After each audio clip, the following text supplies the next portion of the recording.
Do you know what? That's a run of 4 games though to win, where you can say we've huffed and puffed in different parts of the games, but it's not good enough. I've just been saying to the boys in there, there's only so many times you can say, oh, woulda, shoulda, coulda.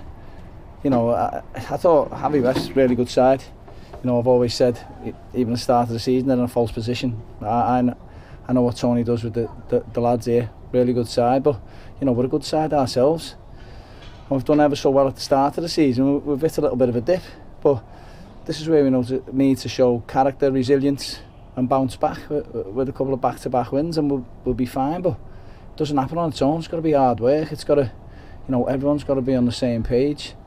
And I just think we're just missing 1 or 2 little bits at the minute, which were there for the first 8 games, and they haven't been for the last 4. So we'll get it right. We'll get back on the training ground on Tuesday. Make sure we put it right.